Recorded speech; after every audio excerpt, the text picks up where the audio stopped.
vamos falar sobre reforma protestante. Marquinhos, você pode fazer uma gentileza para mim? Você pode trazer um microfone para o pastor Flávio? Porque ele vai me ajudar na aula. Muitas informações que eu não consegui, Flávio. Você, por favor, ajuda aí, interfere, corrija. Ele acabou de saber agora e tudo, mas então é tranquilo, né?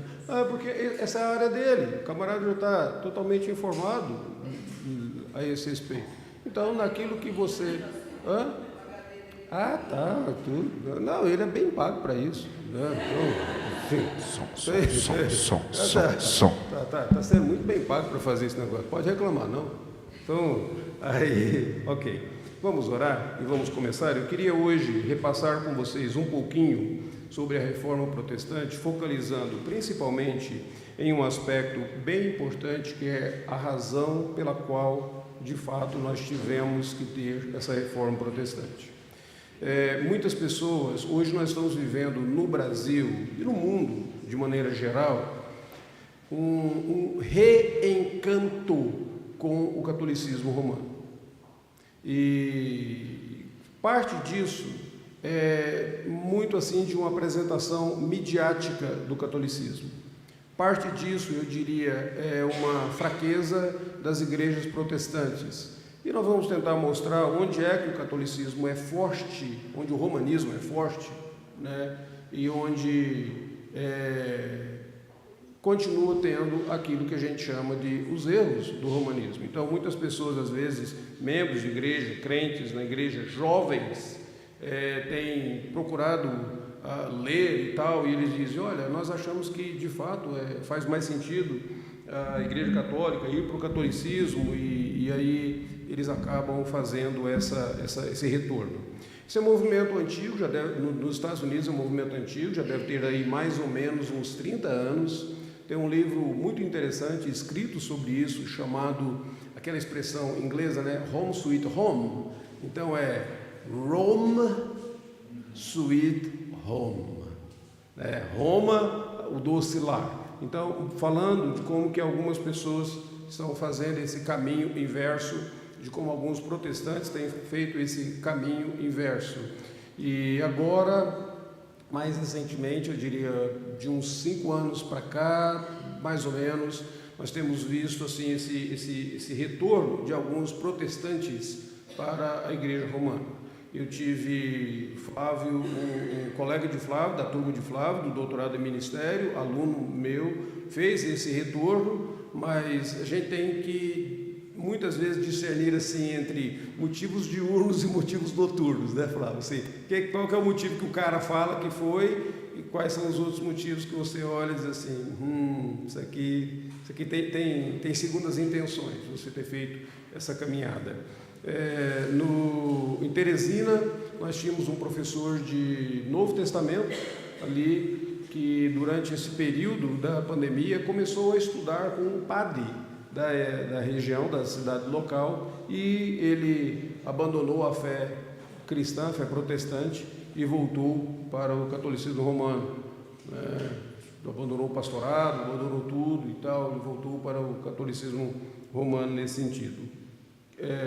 Deixa eu tentar caminhar rapidamente, fazer assim, um relato rápido para vocês sobre a questão da reforma e depois tentar mostrar para vocês quais seriam, talvez, alguns desses atrativos do romanismo, e aí, se conseguirmos tentar algumas perguntas e respostas, tentarmos responder isso aí, tá bom? Já fui informado que a aula que o pastor Flávio deu na semana passada foi muito boa, ele falou sobre os pré-reformadores, e isso não me surpreende, né? Não apenas pela capacidade dele, mas pela seriedade dele, né? Então não me surpreende, fui muito bem informado nesse sentido. Vamos orar e vamos começar a nossa aula, então?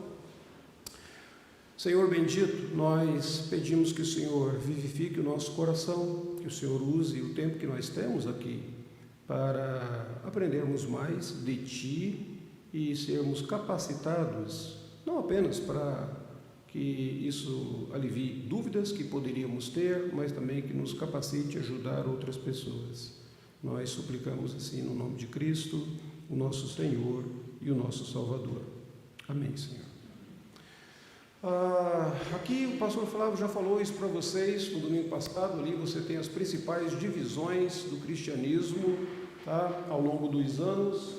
Então, se você observar, a primeira divisão, o primeiro chamado Grande Cisma, aconteceu ali em 1054, que foi a divisão da Igreja do Ocidente e da Igreja do Oriente. É a chamada divisão do cristianismo romano e a divisão do cristianismo ortodoxo. Tem inúmeras razões para isso, não vou entrar em todas elas aqui. Tem questões políticas e tem questões doutrinárias. Não são apenas questões doutrinárias. O cisma ele foi provocado muito mais por algumas questões políticas que já existiam, mas também envolvendo ali as questões doutrinárias. Com o crescimento do cristianismo, logo depois ali do Novo Testamento e tudo mais, algumas das principais cidades do Império Romano passaram a ter o que eles chamavam de um bispo primaz, né? Que era assim, digamos, é o bispo da região, o bispo principal dessa região. E essas principais cidades, que foram ali 5 cidades, Antioquia na Síria, Jerusalém,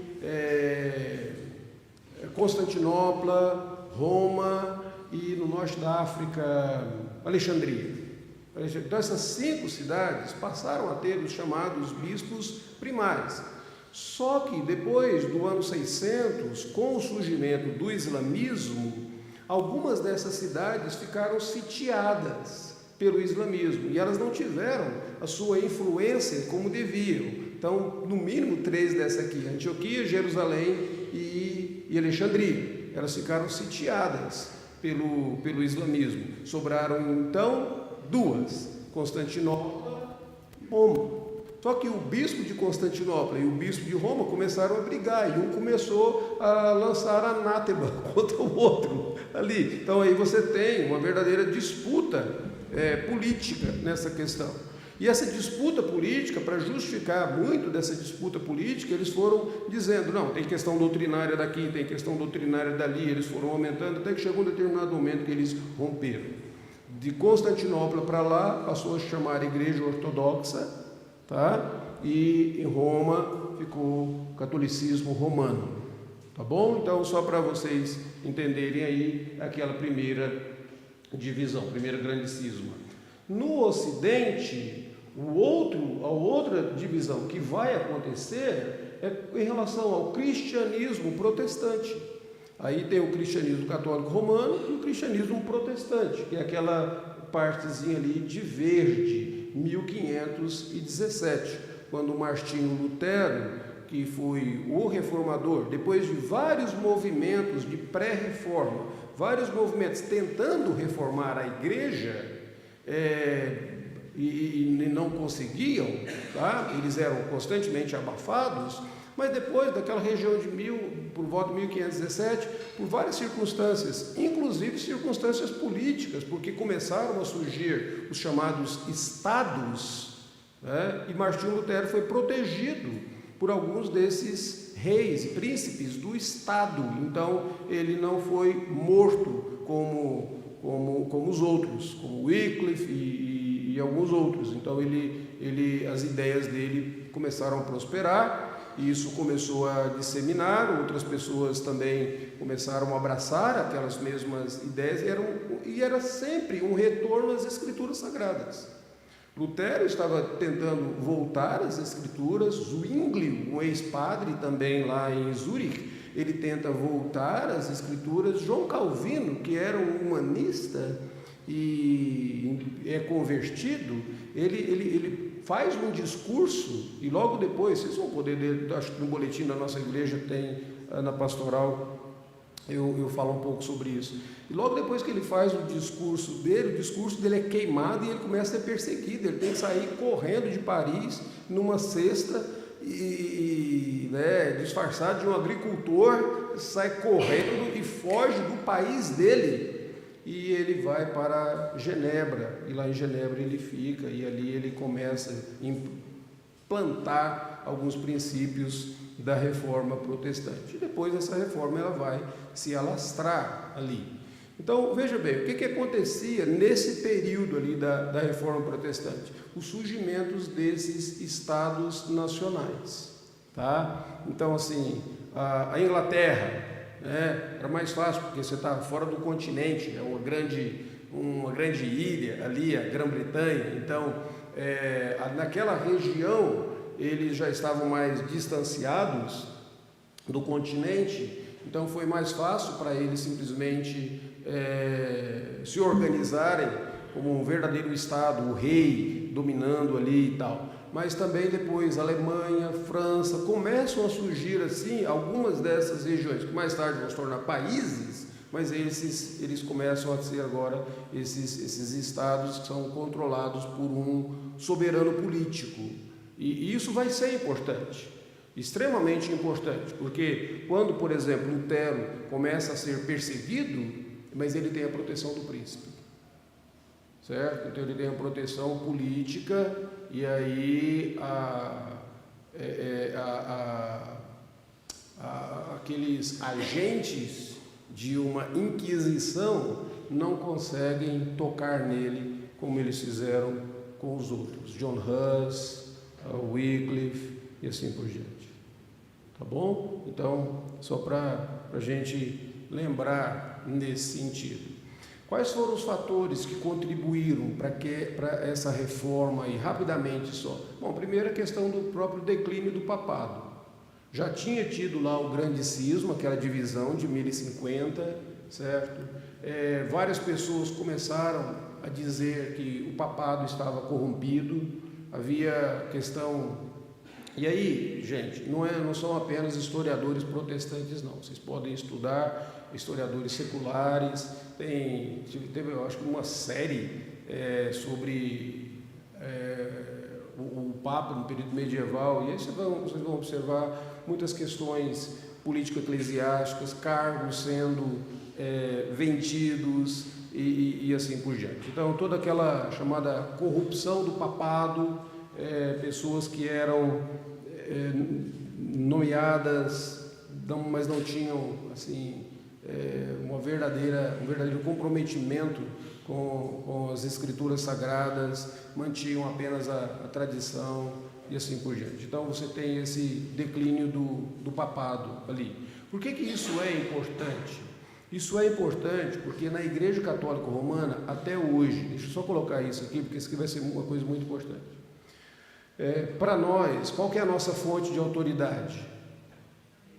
Oi? Tem certeza? É mesmo? Pelo menos a gente professa isso, certo? Se na prática a gente pratica, mas nossa fonte de autoridade em fé e prática é a Escritura Sagrada. Então, se você chegar com um novo ensinamento aqui, eu quero saber qual que é a base bíblica disso. Pastor, não tem não. Então, me ensine isso aqui não. Tá? É fonte de fé, tem que ter base bíblica. Mas é fonte da prática também. Se estiver vivendo uma vida contrária às Escrituras Sagradas, eu vou dizer, não dá para você entrar não. Pastor, eu só queria ter 2 mulheres. Não dá não. Não tem condições não. Não, pastor, eu só queria ter um procedimento imoral, XYZ. Dá para entrar não. Não tem condições não. Não, mas eu sou bonzinho. Ok. Então, tem que ser a fonte, fé e prática. Mas na Igreja Católica Romana não é assim. Na Igreja Católica Romana eles têm a Bíblia, eles creem na Bíblia. Tá? Ninguém aqui diga que um católico romano não crê na Bíblia. Ele crê na Bíblia. Tá bom? Tem a Bíblia, mas tem também a tradição da igreja. Assim, o que a igreja tem feito ao longo dos tempos? Tem sido assim, a tradição ela é muito importante. Aliás, a Bíblia é lida a partir dos olhos da tradição. Mas eles têm uma terceira fonte. Sabe qual é a terceira fonte? O magistério. O magistério, o colégio de bispos, juntamente com o Papa. Quando o Papa fala em nome de Deus. Então, as chamadas encíclicas papais, elas são levadas a sério. A gente não lê esse negócio e a gente não considera, às vezes, qual que é a ideologia de um Papa que está lá. A gente devia levar. O Papa Francisco, que está lá agora, ele está errado, não é só porque ele é argentino, não. E porque ele torce para o São Lourenço. Não é só por causa disso, não. Tem coisas piores do que isso. Torcer para o São Lourenço e ser argentino é o mínimo. Tá? Mas estou brincando. Mas o fato é que as encíclicas papais, elas são, na perspectiva dele, aquela é a orientação da igreja, porque o magistério fala em nome de Deus. Então você passou a ter 3 fontes de orientação, 3 fontes de revelação. Em outras palavras, você, por você mesmo, não pode ler e interpretar a Bíblia. Você só pode ler e interpretar a Bíblia através do magistério e através da tradição da igreja. Então, se a tradição da igreja diz alguma coisa que você não vê base bíblica para isso, você está errado. Tá? Vou dar um exemplo disso para vocês. Tem crescido muito no catolicismo a ideia de que Maria é importante porque Maria é a esposa do Espírito Santo. Porque Jesus foi concebido por obra do Espírito Santo no ventre de Maria. Onde é que você acha isso na Bíblia, que Maria é a esposa do Espírito Santo? Mas o magistério disse. Você entendeu? Só para vocês saberem. Então, assim, isso complica muito. Quando eles começaram a ver que o papado está declinando, olha, uma fonte de autoridade está declinando. Então, as pessoas dentro da própria igreja começaram a dizer, tem coisa errada por aqui. Não é bem assim. Tá? Então, o declínio do papado foi a primeira coisa, de dentro da igreja. De fora da igreja, o que está acontecendo? De fora da igreja está tendo um movimento intelectual chamado Renascimento. O que era o Renascimento? O Renascimento era mais ou menos que, olha, vamos voltar às origens, vamos voltar aos escritos originais, vamos ver, de fato, se é com relação à religião, vamos ler o Novo Testamento em grego, vamos ler o Novo Testamento em hebraico. Calvino era versado em grego e hebraico. Vamos voltar às origens. Se é na base da filosofia, vamos voltar às origens da filosofia. Vamos ler novamente Sócrates, Platão, Aristóteles. Vamos estudar para ver se de fato o que nós estamos dizendo que eles falaram, se eles falaram, a ideia é vamos voltar às fontes. E aqui é extremamente importante. Todas as vezes na academia a gente faz isso, né? Então você está lá trabalhando na academia. Então, quando alguém diz assim, olha, tem essa nova teoria aqui assim, que diz isso, isso e isso. Quem falou isso? Não, fulano disse que fulano falou. Eu quero ler o original. Às vezes eu recebo aquelas figurinhas de WhatsApp, dizendo assim, Calvino diz, faça isso e tal, tal, tal. Aí eu pergunto à pessoa, onde é que está isso, Calvino? Ah, não sei não. Eu falei, então você não passa isso para mim não. Me manda a referência. Está nas institutas XYZ. Ok, vou lá, eu quero ler lá no original. Certo? E mesmo assim, muitas vezes, você vai ter que pegar... Flávio fez um trabalho dele do doutorado e ele estava fazendo um comentário devocional do Catecismo de Heidelberg. Mas o Catecismo de Heidelberg, originalmente, ele foi escrito em holandês. Certo? Mas tem... o latim, né, Flávio? Perdão aí. Desculpa. Ajuda, você tem que ajudar. Você está com o microfone para quê? Alemão e latim, você está com o microfone para quê, Flávio? É para você me corrigir. Ponto. Então, é isso, alemão. E aí é interessante, porque tem uma frase que no alemão diz uma coisa, no latim diz outra. E qual que é o certo aqui? Eu achei muito interessante. Ele ele foi atrás de algumas pessoas que já têm trabalhado comentando o catecismo, né, de Heidelberg, lá do original. Ele mandou uma correspondência para o Joel Bick. que já tem feito trabalhos nisso e tal, e ele incorporou. É isso que você espera de alguém que é sério nos seus estudos. Você não espera de um indivíduo, não, porque assim, eu peguei lá uma pastoral que o pastor Valdeci tinha feito, colocou. Uma pastoral? Você me cita pastoral no seu trabalho acadêmico, você vê onde é que você vai parar. Né? Você cita um blog no seu trabalho acadêmico, você vê onde é que você vai parar. Então, assim, vai lá no original, volta, pesquisa, vai inquirir. Então, está ocorrendo todo esse movimento, e algumas pessoas agora, nas academias, alguns estudiosos, começaram a ver o seguinte: por que a gente faz isso? Por que tornou-se essa prática? E eles começaram a questionar também a própria religião. Já tinham questionado na filosofia, então agora vão questionar na própria religião. Por que nós estamos fazendo o que nós estamos fazendo? E aí é bem importante.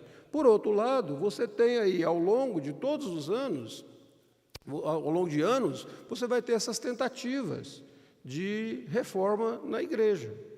E isso é bem antigo. Eu apenas coloquei ali para vocês o John Wycliffe e o John Hus, mas houve um movimento na Itália, que eu ainda gostaria de estudar mais esse movimento, os movimentos dos valdenses. Aliás, meu nome sai de lá. A única diferença é que em português você escreve Valdeci com S, e em italiano você escreve Valdeci, você escreve com C, e em italiano você escreve com S. Sem dormir, está acelerado e só espero que hoje eu não confunda Moisés com Jacó. E assim, qualquer coisa, se é Noé e tudo, é perigoso. Hoje está difícil. Hoje é de café. Hoje não é água, não é café.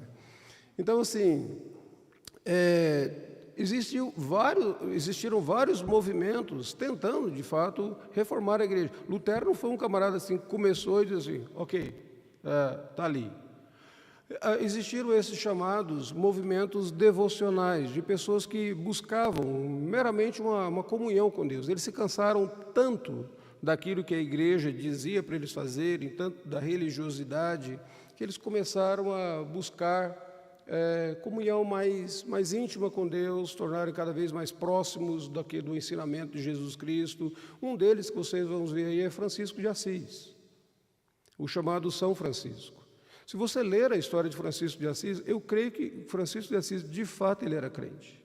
Ele era um indivíduo muito piedoso, sabe? É que é chamados movimentos devocionais ou movimentos místicos, porque cada um desses, você vê, Francisco de Assis vai dizer que tem as chagas de Cristo nas mãos dele, né? Teresa de Ávila, também Joana d'Arc e assim por diante, dizer que ela ouvia vozes de Deus falando com ela e tudo mais, mas são pessoas que elas queriam, na verdade, uma vida mais próximo daquilo que as Escrituras apresentavam Jesus Cristo do que aquilo que a igreja estava apresentando para eles. Então, vários desses movimentos, eles foram contribuindo.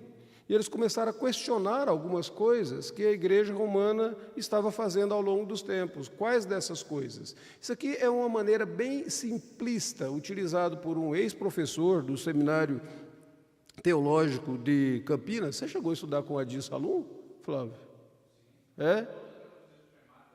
Foi? Então, reverendo Adi, que faz esse gráfico aqui, aliás, o Wilson Salum, da família dele, faz esse gráfico, o reverendo Adi utilizava isso nas aulas dele. É uma maneira bem simplista para você ver, mas a ideia aqui é a ideia de que, assim, olha, no ramo original, vamos ver se funciona, no ramo, não funciona quando eu chego mais para cá, volta, seria ali, aqui. No ramo original do cristianismo, que deveria ser isso aqui, olha, da Bíblia Sagrada, começaram a existir alguns desvios que foram distanciando cada vez mais o romanismo da palavra de Deus. Então, não é um negócio assim que mudou de uma hora para outra, mas começa a mudar. Então, começa oração pelos mortos, o uso de velas, culto aos santos, a missa como sacramento perpétuo de Cristo Jesus. E aqui uma coisa bem importante para vocês saberem. Oi?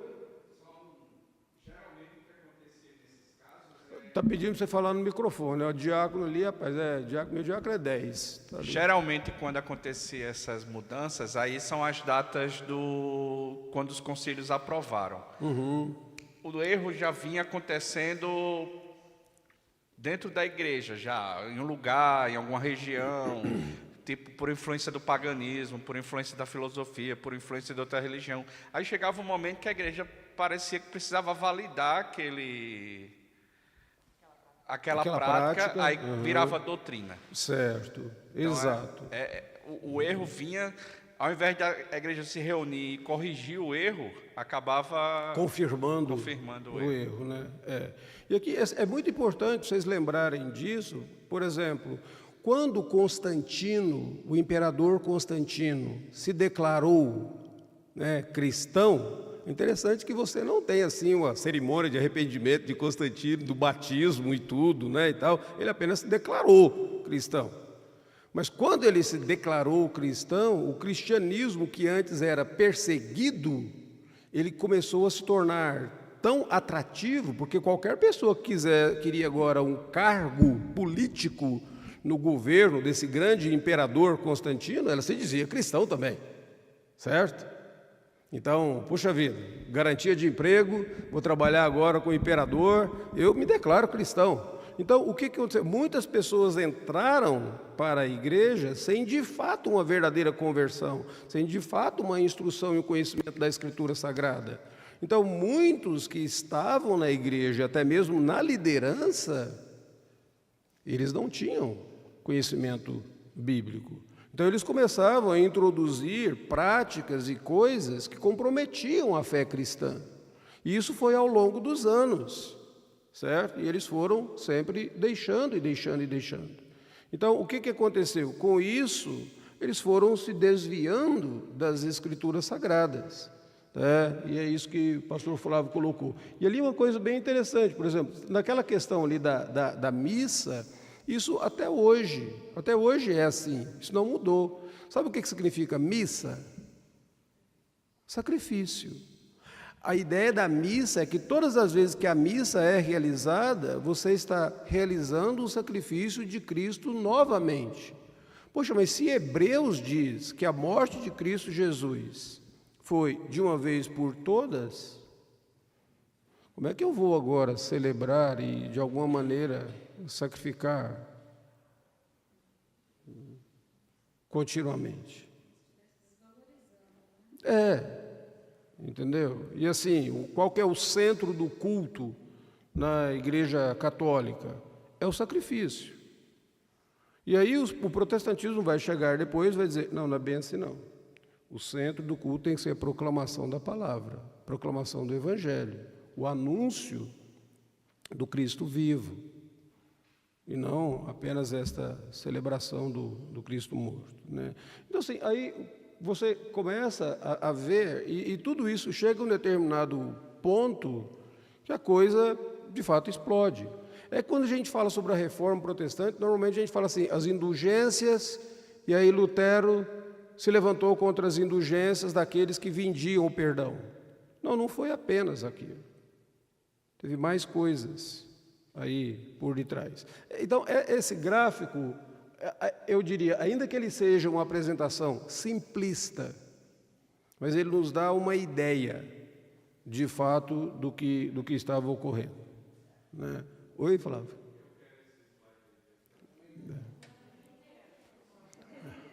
Você está gravando? Ué, você não falou isso para mim, não. Aí, depois que você já fala tanta besteira, o cara fala que você está gravando. Então, agora, irmãos, vamos conversar seriamente. Então. Teologicamente falando, nesses princípios... mudar agora, viu, Marcos? Então, assim, uma apresentação para vocês terem uma ideia nesse sentido. Então, quando chega essa reforma protestante, quando chega esses carinhas da reforma, legaizinhos ali, né, o Lutero e Calvino lá e tal, você começa a observar, deixa eu voltar aqui naquele gráfico ali, só para deixar claro para vocês, a reforma, a ideia original não era uma ruptura com a igreja, nunca foi. Eles nunca quiseram uma divisão da igreja. A ideia original é voltar a igreja à sua ramificação principal. Voltar a igreja ao Evangelho, voltar a igreja às Escrituras Sagradas. Mas, como isso não foi possível, então aí você vai observar, existe esse rompimento com a igreja. Tá? Bom, o primeiro deles é esse indivíduo chamado Martinho Lutero. Martinho Lutero, ele tem uma experiência religiosa, entendam, ele vive em um momento que é um momento muito místico. É um momento assim de idade média, finalzinho da Idade Média ali e tal. Era um momento em que teve aqueles movimentos místicos de Francisco de Assis, Teresa de Ávila, Joana d'Arc e tudo mais. Era um momento de muito medo, certo? A religião dominava, então tudo que acontecia, todo evento, ele procurava ser religiosamente interpretado. Lutero está fazendo uma viagem, tem uma tempestade, um raio bate numa árvore próximo a ele. Ele fica com tanto medo naquele momento que ele dedica a vida dele ao sacerdócio religioso e faz um voto ao Senhor Deus, e ele vai para o sacerdócio, ele vai para ali e ele cresce e ele se torna professor de Bíblia. Ele vai ensinar os Salmos, ele vai ensinar a Carta aos Gálatas, ele vai ensinar Romanos. Então, ele vai se deparar com porções da Escritura Sagrada que falam sobre a importância da justificação pela fé, sobre a importância da Palavra de Deus. Porções da Escritura Sagrada que diz que a maneira de Deus lidar com o pecador é por meio do perdão daquele que crê, e não por meio das obras do indivíduo. E aí, quando chegam ali vendendo as indulgências e praticamente se vendendo o perdão, ele acha aquilo um absurdo. E ele resolve colocar as suas 95 teses.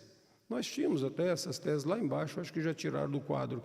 Ele resolve colocar essas 95 teses às portas de um castelo. E o que é interessante, porque ele coloca no dia 31 de outubro.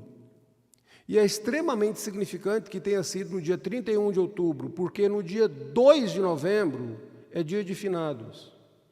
Então, no dia 2 de novembro, todas as pessoas entrariam pelas portas daquele castelo para ir para a igreja no dia dos finados. Elas iriam num grande culto. Então, quando ele coloca no dia 31 de outubro, dia 1º, dia 2, o pessoal está chegando e eles vão lendo, certo? E ali começa essa grande discussão agora. Lutero vai ser excomungado mais tarde, né? Eles vão levá-lo para que ele se explique, porque agora ele já está escrevendo já sobre isso, produzindo e tal, e as obras dele, a imprensa surgiu aí, né? Então você tem todo esse auxílio. Então essas obras dele estão sendo publicadas, outras pessoas estão lendo sobre Lutero daqui e ali. As obras dele chegam na Inglaterra. Vocês vão observar que a reforma que vai acontecer na Inglaterra tem a influência de Lutero. Então, e aí ele é levado para se explicar. E a frase célebre dele é o seguinte: se eu não for pelas Escrituras e pela razão convencido de erro, eu não nego nada disso que eu escrevi. E aí você vai observar o que Lutero está fazendo naquele momento. Você vai ver duas coisas que são muito fortes no protestantismo: as Escrituras e o quê? A razão. É muito importante você lembrar disso, porque algumas pessoas vão dizer assim. Eu ouvi uma pergunta esses dias de uma irmã querida que tem tido algumas dúvidas. E ela vira para mim e diz assim: por que no protestantismo tem tantas denominações? Eu digo, porque o protestantismo começou desse jeito: as Escrituras e a razão. Só que às vezes da razão você interpreta de maneiras diferentes. Ontem eu estava tomando café com o time, e o time é de uma tradição batista. E nós dois estávamos conversando das coisas que nós concordamos. Ele batista e eu presbiteriano. E muitas coisas que eu observo de errado na igreja presbiteriana e ele observa de errado na igreja da tradição dele, da tradição batista. E muitas coisas que nós dois admiramos em outras tradições, como, por exemplo, a tradição dos brethren, dos irmãos. Nós dois concordamos e admiramos e tal. Eu virei para ele e disse assim, desculpa, mas nosso primeiro encontro, a gente ficou junto ali 3 dias, eu estava andando com ele para baixo, para cima, conversando e tudo, e nós, parecia que a gente já conhecia assim há anos e anos e anos, a gente estava já... Eu digo, você vai me desculpar, mas eu vou ter que confessar um negócio para você. Ele diz, fala. Eu digo, eu não entendo como é que vocês batistas não aceitam o batismo infantil. Não entra na minha cabeça. Para mim, vocês não veem a unidade da Escritura Sagrada. Aí ele parou e disse assim, porque a gente analisa que no Novo Testamento não tem nenhuma evidência de batismo de uma criança. Eu falei, mas e a unidade da Escritura? Aí ele, não, tem algumas coisas que a gente não vai entender aqui mesmo, só no céu, então vamos ficar só para o céu. Eu falei, eu continuo não entendendo, né? Então no céu a gente chega lá e a gente descobre. Mas assim, nós estávamos nos respeitando ali, com todo o amor fraternal, conversando as nossas dificuldades, estávamos nos respeitando, né? Então, a razão é extremamente importante. A sua interpretação da Escritura é extremamente importante. E a maneira como você interpreta, muitas vezes faz que você não consiga entender. Eu não consigo entender o que os meus irmãos batistas fazem. E eu amo os meus irmãos batistas, sabe? E eu os respeito. Da mesma maneira, eles podem dizer, eu não consigo entender como que vocês batizam crianças. E eu vou ter que dizer para eles, eu respeito o posicionamento de vocês. Mas, então, só para vocês observarem. Então, essa frase de Lutero, ela é importante, ela vai marcar muito o protestantismo. É por isso que hoje o protestante, quando você faz uma pergunta para um protestante, o que ele vai dizer para você? Me mostra na Escritura. Tem que te mostrar na Escritura, no contexto, tem que fazer sentido na sua razão. Não é que a sua razão é a fonte principal, não é isso. É que tem que fazer sentido para um protestante. Tá? A reforma cresce na Alemanha, ali, né? Eu vou pular isso aqui. Na Suíça, um dos reformadores é esse ex-padre, Ulrich Zwingli, ou Zwingli. Se a Verena estivesse aqui, eu ia falar Zwingli, porque ela ia preferir que citasse o nome dele em alemão e não no português.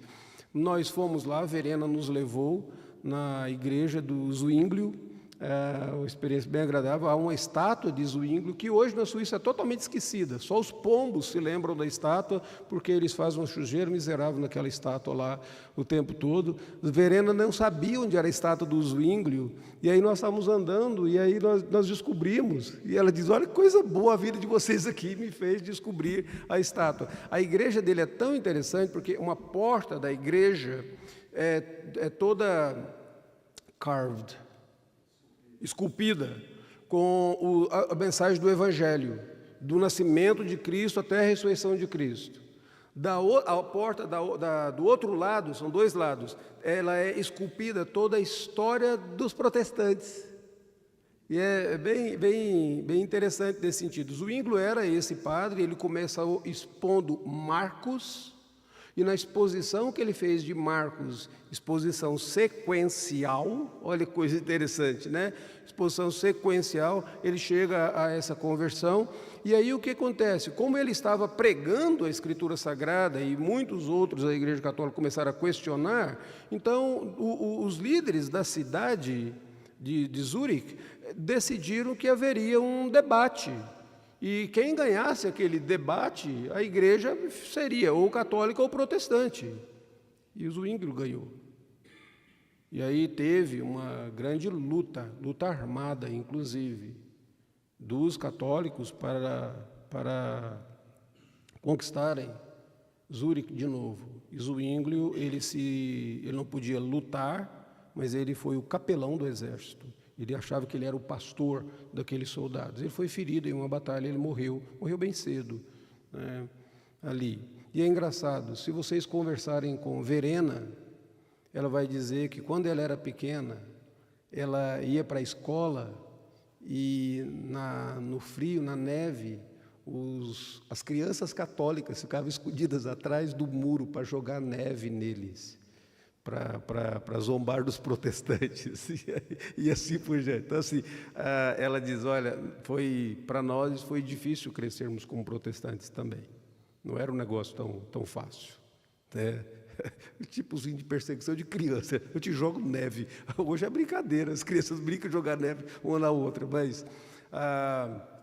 então, e depois vocês vão ter esse camaradinha legal aí, João Calvino, o francês, que vai para Genebra, e ele começa ali de Genebra. João Calvino, ele vai ser muito influente, mais por conta dos seus escritos.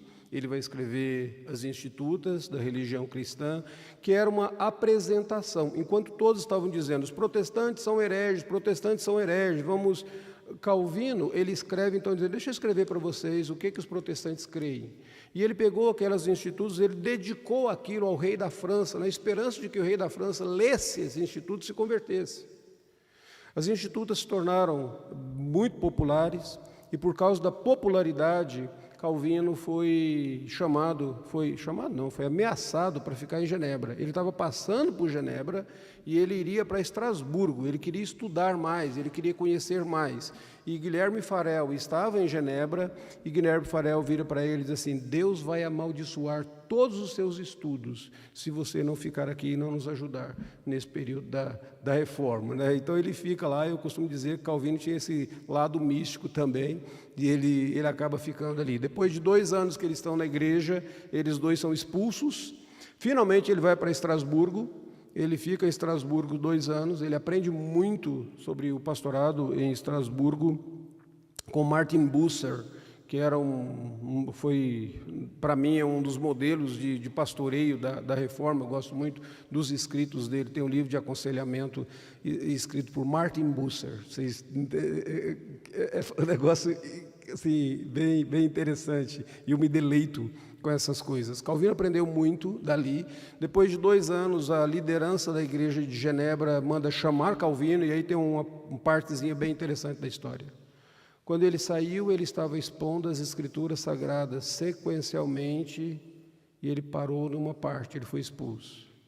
2 anos depois, ele recomeça a exposição de onde ele havia parado.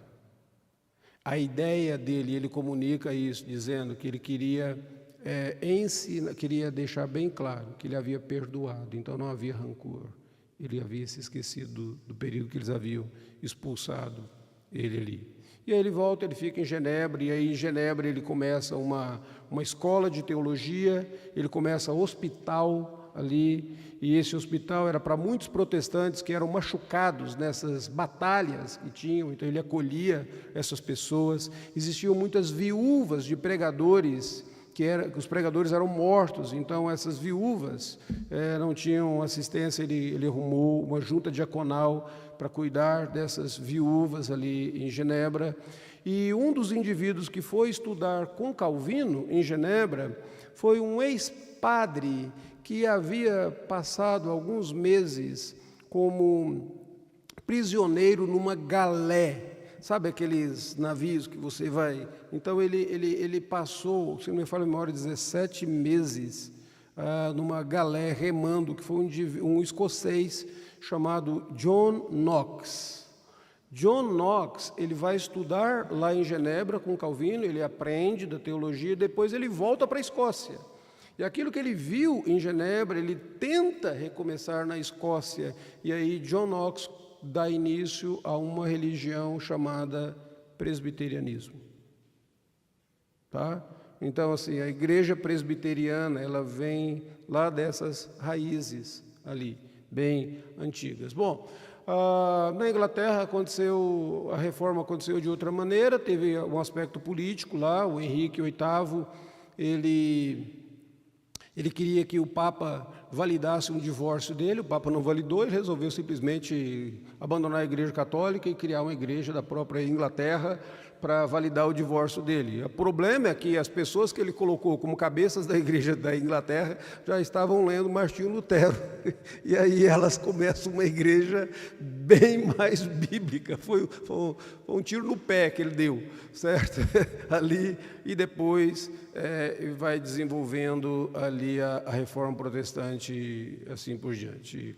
A reforma vai para a França. Deixa eu só chegar aqui. A Igreja Católica não fica quieta com tudo isso. Eles começam a se movimentar. O protestantismo está crescendo, o protestantismo está indo para outros países. A Igreja Católica começa a se movimentar na chamada contra-reforma. O que eles começam, então, com a contra-reforma? Eles começam, alguns países, e aqui é importante para nós brasileiros, alguns países não foram diretamente influenciados pela reforma protestante. Espanha, Portugal e Itália. Que tipo de catolicismo nós recebemos aqui? Um catolicismo que não foi influenciado pelo catolicismo da reforma protestante. Porque naqueles outros países, Alemanha, Inglaterra, França, eles estão sendo influenciados. Calvino, quando ele estava em Genebra, ele mandou missionários para o Brasil, que morreram naquela expedição de Villagagnon. A gente ouve sobre isso, até nas músicas. Tinha um cantor,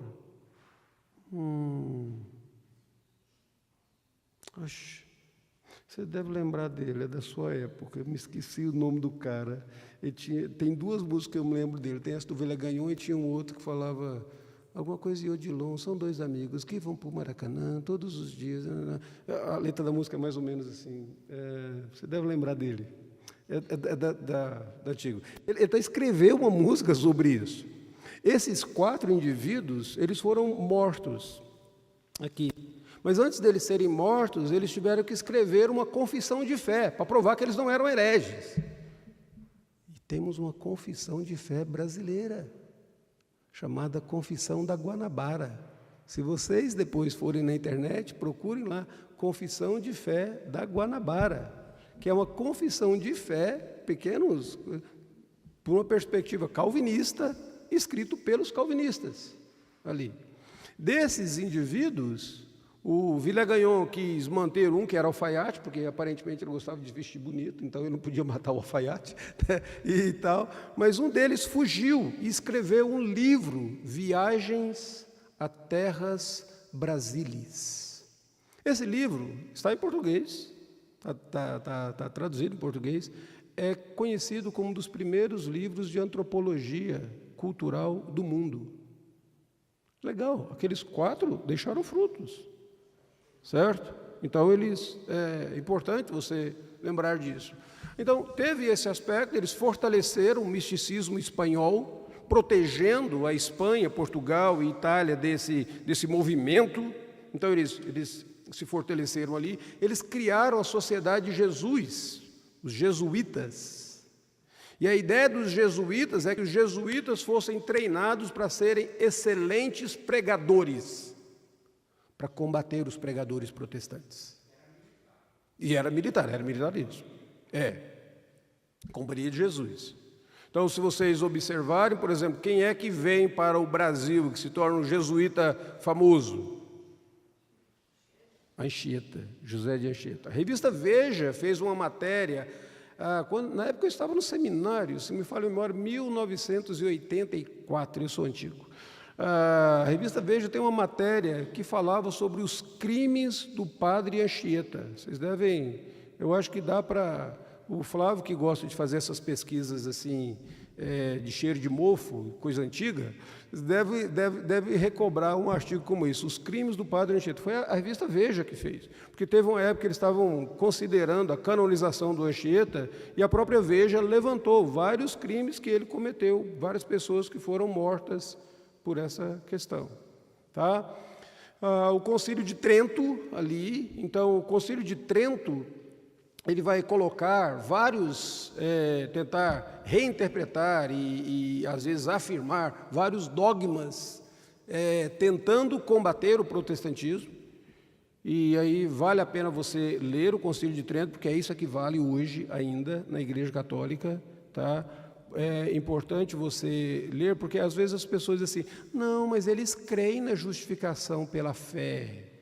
Não é que eles não creem, eles creem na justificação pela fé. Tá, mas com obras. Não é a justificação pela fé, somente em Cristo. Então é importante você ler os documentos oficiais. E aqui é uma coisa muito interessante, porque muitos desses, aqui eu vou parar por aqui, muitos desses que às vezes voltam para o catolicismo, eles voltam para um catolicismo que eles não conhecem oficialmente. Eles voltam para um catolicismo que os atrai por conta da cerimônia religiosa. De fato, o cerimonialismo é muito mais bonito.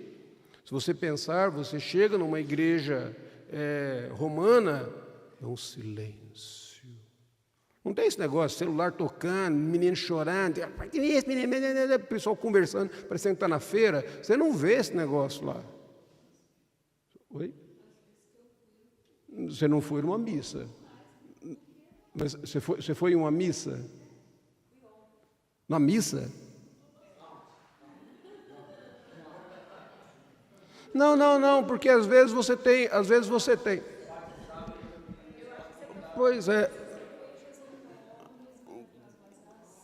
Não, assim, eu só queria colocar para vocês, tentem divergir, porque muitas vezes protestantes vão na Igreja Católica para casamento ou para alguma cerimônia especial, não na chamada missa oficial. Entra numa missa oficial para você ver que é bem diferente das outras cerimônias. Por exemplo, uma cerimônia de formatura numa Igreja Católica Romana, de fato, parece uma feira. Mas quando você chega numa missa oficial, órgão tocando ali, é bem diferente, tá? Então, assim, o cerimonialismo atrai, a ideia da antiguidade, de que isso é antigo, isso atrai também, sabe? A ideia deve ter bases sólidas, está lá, é antigo e tudo, essas coisas atraem. E assim, por que o cerimonialismo, às vezes, ele é importante? Por que ele atrai tanto? Quando a pessoa não tem um embasamento bíblico, e eu vejo isso em várias igrejas liberais também, quando a Bíblia já não é mais o fundamento, as pessoas precisam se agarrar a alguma coisa. E elas acabam se agarrando a cerimônias, sabe? Se o ensinamento bíblico não é o meu fundamento, eu preciso ter essas referências cerimoniais. E assim, hoje em dia, a Igreja Católica tem atraído também, porque ela tem esse discurso do valor com a família. E aqui eu diria assim, vergonha nossa, protestante. Nós devíamos levar um puxão de orelha, realmente, por isso. Porque muitas vezes nós, os protestantes, somos aqueles que estamos assim, será que eu devo ter mais de um filho? Vai mexer com a minha liberdade. A mulher diz, meu corpo vai deformar todinho. Assim, são esses seus valores, ô protestante? Sabe? A gente devia questionar. Ou então, vai atrapalhar minha carreira. A Igreja Católica, ela coloca de outra maneira. Então, muitas vezes, esse aspecto de que não, nós estamos aqui lutando pela família, nós valorizamos a família e tal, e tudo. E é engraçado, porque esse discurso da valorização da família, o Flávio vai dizer, era o discurso original dos protestantes. Você entendeu? Os protestantes podiam ter vários filhos e filhos, e os católicos assim. Agora a coisa começou a inverter nesse aspecto. Talvez nós protestantes tenhamos que, nesses aspectos práticos, voltar um pouquinho para a Escritura Sagrada.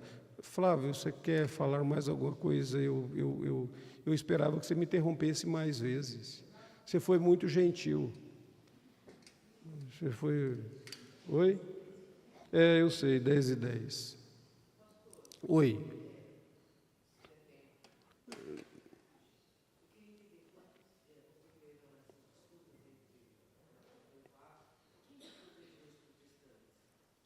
Existia muita proteção civil nesse caso, sabe? Então, existia assim. Então, quando uma cidade era declarada protestante, por exemplo, toda a liderança dessa cidade se declarava protestante. Em Genebra, Calvino tinha ali o apoio das autoridades da cidade, né? Em Zurique, como eu falei, a liderança já tinha feito. Então, nesse surgimento dessa nova política que estava começando ali, muitos desses protestantes tinham a proteção civil, sabe? E naqueles lugares onde eles não tinham a proteção civil, como aconteceu na França, eles pagaram um preço muito grande. Se vocês lerem depois sobre a noite de São Bartolomeu, vocês verão sobre o massacre dos calvinistas na França. Uma festa, eles foram convidados e eles foram mortos, massacrados. Quando Meire e eu estávamos... Meire e eu fazemos turismo, assim, a gente faz turismo andando, sabe? A gente chega num lugar, toma um café da manhã reforçado, bota a sacolinha nas costas e anda, até a gente cansar, não aguentar mais. Geralmente eu canso antes dela, essa mulher não para, e eu estou morrendo do lado, e a gente estava andando assim, e de repente, uma igreja dos huguenotes, lá em Paris, fica bem próximo à linha de metrô. Se a gente tivesse ido de metrô, nós não tínhamos achado aquele negócio. Então, naquela vez, nós achamos a estátua do Zwingli e a igreja dos huguenotes lá em Paris, né? Então, assim, mas quando a autoridade civil não ajudava, tinha muita morte, sabe? Continua sendo relevante a reforma para nós, continua sendo relevante, sabe? E nós precisamos sempre lembrar de que, por causa desse evangelho que nós pregamos, pessoas deram a vida, deram o sangue. Elas acreditaram nesse evangelho a ponto de morrer por ele. Eu acho que essa é a grande lição da reforma e que deveria nos despertar, sabe? Não é apenas você vir à igreja no domingo, de vez em quando você entregar o dízimo. É você saber, eu creio nesse evangelho, estou totalmente comprometido com ele. Estou comprometido não apenas de mente, mas de coração e de vida integral, sabe? É importante nesse aspecto. Bom, eu tenho que parar por aqui, eu preciso tomar um café e a equipe de cântico precisa ensaiar, tá? Mas, obrigado.